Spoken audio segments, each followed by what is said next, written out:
Gwyn Davies, Prif Steward Cylch y Defaid. Chi wedi cael tridiau nad wythnosau prysur iawn.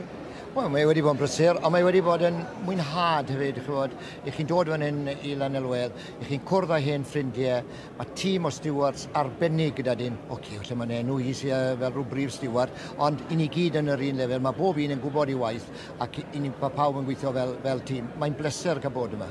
A mae'r tîm cyfan gan gynnwys yr arddangoswyr hefyd a phawb sy'n dod i ymweld â'r sioe. Mae pawb yn cydweithio ac yn cydynnu. O, dyn. Chybod, o'n i'n meddwl di Sul, chybod, pan oedd rwy'n yn dod i mewn fan hyn a pwyso ac yn y blaen. Mae'r holl phobl ifanc mae da ni nawr, a'r hynna yw'r dyfodol ni, a mae'r hynna da ni yn rhedeg, mae'n lot yn rhwyddach da ni i gael rhoi'r pens, yr wyn yn y pennau ac yn y blaen. Ac maen nhw'n gweithio fel clockwork. A nifer o bobl ifanc yn mentro i'r ffair am y tro cyntaf ac yn gwneud yn eilltuol yn y pencampwriaethau heddi. Chybod, yn anhygoel i ddweud y gwir, chybod, bendigedig i ddweud y gwir, Hywel yn ennill, wedi bod yn cysadlu a wedi bod yn bob sioe lenni, chybod, oedd yn ennill yn Harrogate gyda Blue Texels fyny, Ynys Môn, oedd e lan yn Carlisle, oedd e lawr yn Agrifest, a chybod, mae fe wedi bod rownd yn nhw gyd, yn Is-Bencampwr, yn yr English Winter Fair penwythnos diwetha, a wrth gwrs oedd e'n gweud o'r dechrau, Gwyn licen i gael ennill yn Llanelwedd, a mae fe wedi ennill, a gret.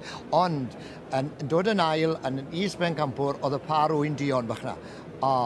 Chybod, pob blwyddyn ni wedi bod, chybod, y Butcher's Weights neu'r Continental yn hwnna, ond rhywbeth cynefin Cymraeg yn dod i'r brig fyna.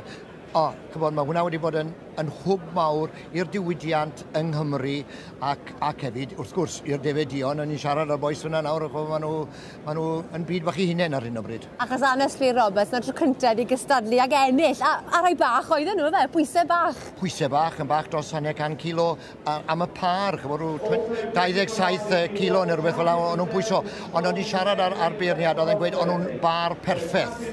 A chybod, oedd e wedi ffensio o'r dechrau, oedd e'n gweud, oedd dim un, oedd y ddwy yn handlo'n gywir un fath, a dyna beth yw'r art i ni'n dod fan hyn, chybod, i gael y par yma. A chi'n gwybod am hynny, achos chi'n gwisgo 2 het, chi'n gwybod arddangos hefyd, sut ath i? Yn arddangos, do'n i, y wraig sy'n dangos nawr, Linda sy'n dangos. Do'n i ail a trydydd yn y Chiviats, wrth gwrs, y Chiviats yw'r bryd sydd yn agos iawn at ynghalon ni. Oedd wyn Beltex gyda ni yn ogystal, ond maen nhw wedi gweithio ni fyny, dewch nôl flwyddyn nesaf. Sut fyddech chi yn nawr crisialu ffeiriau 2017?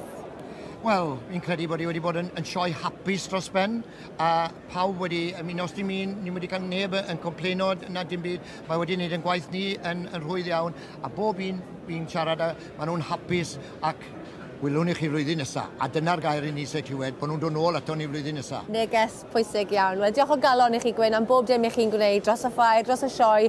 Chi'n gweithio'n ddiwyd iawn yn y cefndir. Diolch yn fawr iawn i chi. Diolch yn fawr iawn i chi, a diolch am y gwaith i chi wneud fel cwmni teledu, i rhoi i'r bobl sy'n methu dod i'r sioe, bydda un ar ryw ddwrnod. Ond diolch yn fawr iawn i chi. Diolch yn fawr. Diolch. Da iawn, Gwyn. Diolch.